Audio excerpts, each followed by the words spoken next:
Good morning, happy Easter, happy Passover, and welcome to the KDPG Sunday edition. I'm Rick Dayton, as Stacey Smith and Ken Rice are away this week. There was encouraging news from the city of Pittsburgh about their efforts when it comes to fighting crime. Violent crime is down in the city over the past 5 years, and city officials saying that it's a good idea to explain why. As KD investigator Andy Sheehan reports, it's an initiative developed by police that effectively identifies violent criminals, but it also gives them a choice. Since the advent of the gangs in the early 1990s, Pittsburgh streets have been plagued with gunplay and violence. But today, police and city officials say a new philosophy of intervention is showing results. The number of shootings are down. The number of homicides are down. The number of violent crime acts in the city are down. And to understand that it is a partnership. It's called the Group Violence Initiative. This team of street interventionists seeks to identify and target those most likely to commit violent crime. Find those that are the highest chance to harm themselves or to harm others, and then to be able to intervene in their lives and give them other options.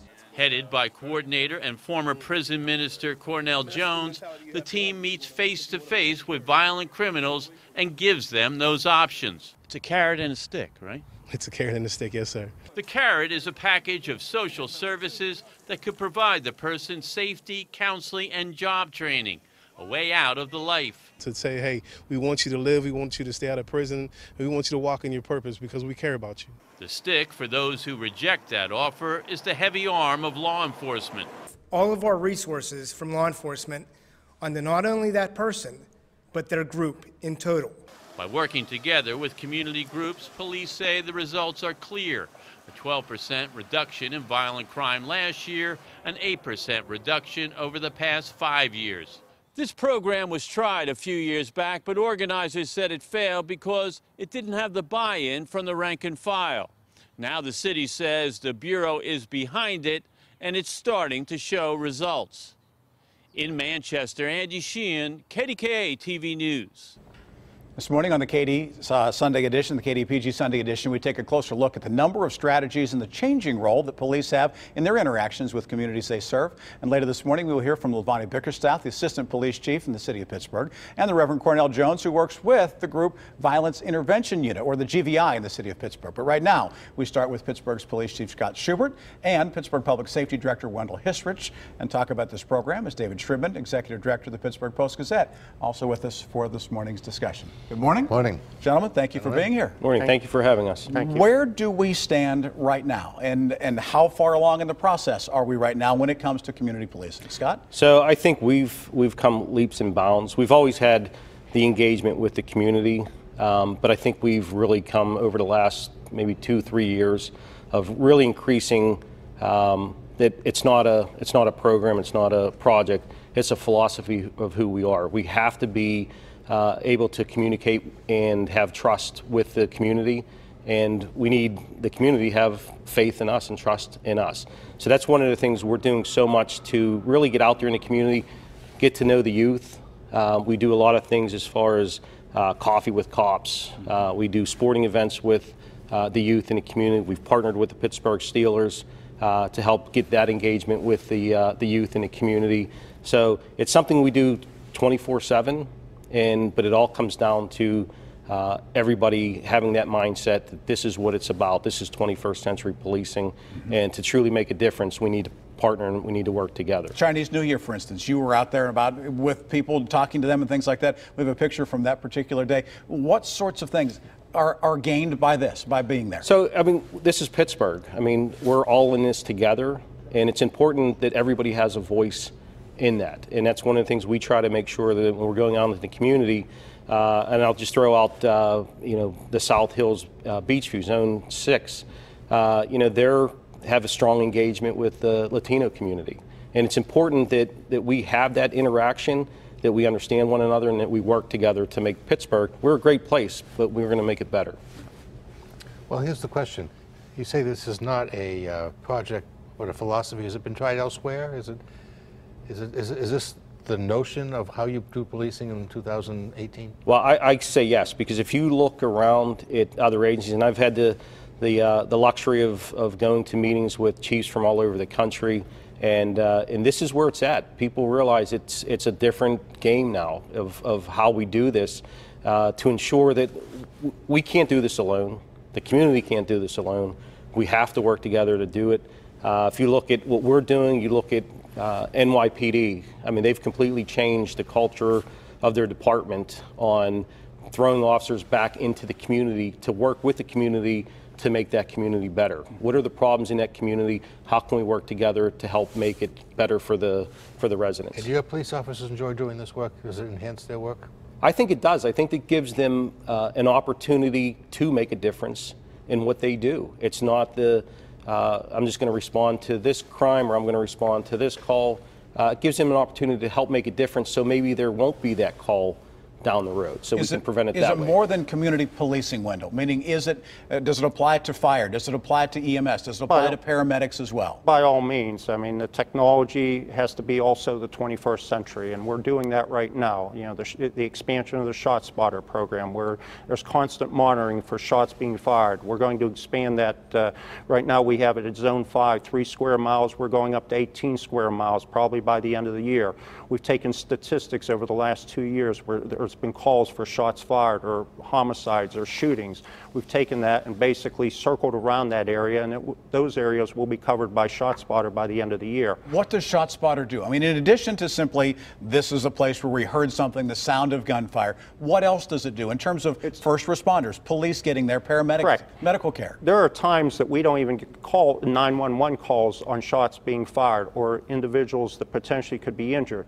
So the ShotSpotter program is a constant 24/7 monitoring, where they're actually monitoring with headsets to hear for shots being fired, and that call goes out within a moment or within several moments, so that the police officers know that there have been one round fired or 15 rounds fired. It gives the first responders a more advanced look as to what they're walking into or what they're driving into. We've actually had no incidents where a call was never received and the ShotSpotter activated. Police officers and paramedics pull up and they find an individual and they save their lives. I mean, we've also increased, the police officers are now carrying tourniquets with them, and we've actually saved lives because of the ShotSpotter program. And if nothing else, we found evidence too, shell casings or getaway vehicles. But in addition to the ShotSpotter, we're doubling the amount of surveillance cameras throughout the city, and they'll be integrated with the ShotSpotter system, so that when the ShotSpotter system activates, those cameras will automatically move to where that shot was fired. How much surveillance is there now? How broad is the reach of those cameras now? Right now we have 250 cameras within the city of Pittsburgh. We're going to, 225. We're going to expand it to 450. And what are they aimed at? Because I think everyone listening here wants to know whether they're aimed at traffic lights. No, they're in intersections, right. And whatever you would publicly see if a police officer was standing there, instead of the police officer, we have a camera. Are these looking for crimes or looking for drivers? Both. Both. I mean, we've captured in the south side, we've actually captured shootings coming from vehicles. We've captured the vehicle and the license plate and was able to make an arrest because of the success of the camera system. How often are drugs involved in these issues? Because the opioid situation has been talked about in this program ad nauseum and others as well. How much is that opioid crisis affecting what your officers are doing? It affects it a lot. It affects it on your crimes of theft, burglary. People need money to support their habit. And then you have this part where you have people who are involved with the violence for selling drugs. It's a huge thing right now with the opioid epidemic. It's sad with how it's affecting lives. What about your officers administering Narcan? I mean, Yep. training for that sort of thing. There's different? Narcan in the cars. They've helped save lives with that.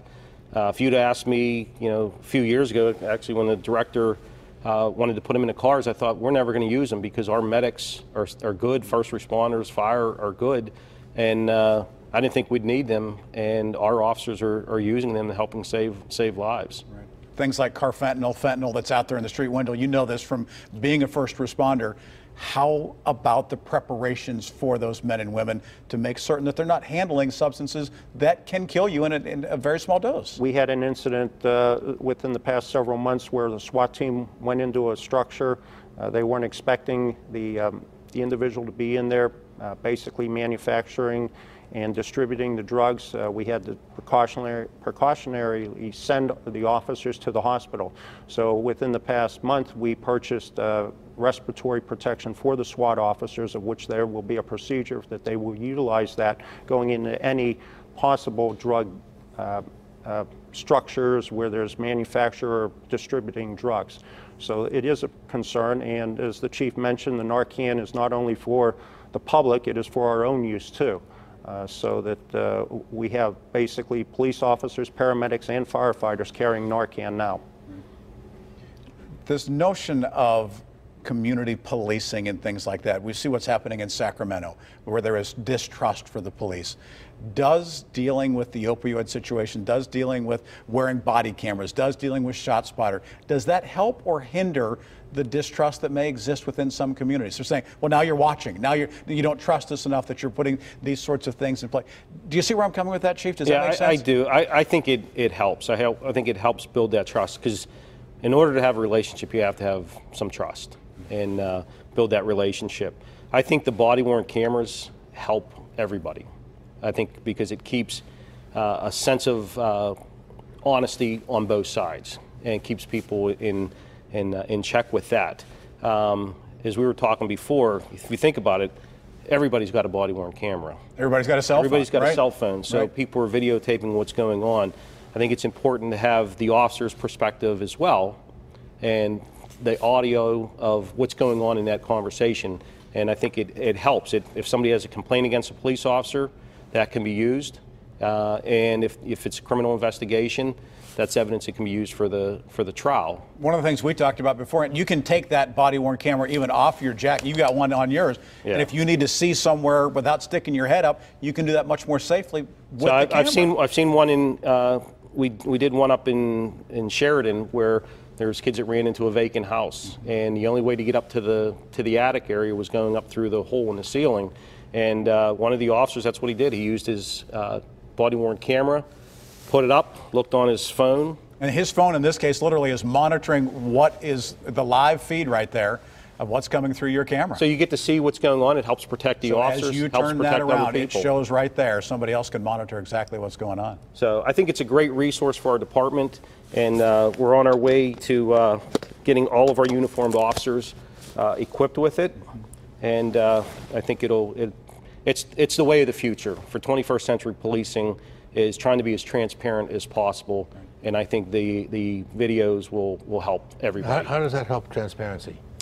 So you can see there's a lot of incidents with that it may be my word and your word. That's it. No other. Right. So here's the proof. So here it is. It's right there. And that's right there for everybody to see. All right, gentlemen, thank you very much for your perspective. Thank you so much. And for your leadership in the city. We appreciate that. Thank you. Appreciate it. As the KDPG Sunday edition continues, we'll be joined by Assistant Pittsburgh Police Chief and also a Reverend, coordinator of a very special program here in Pittsburgh, as we continue to talk about what's happening in Pittsburgh in the KDPG Sunday edition.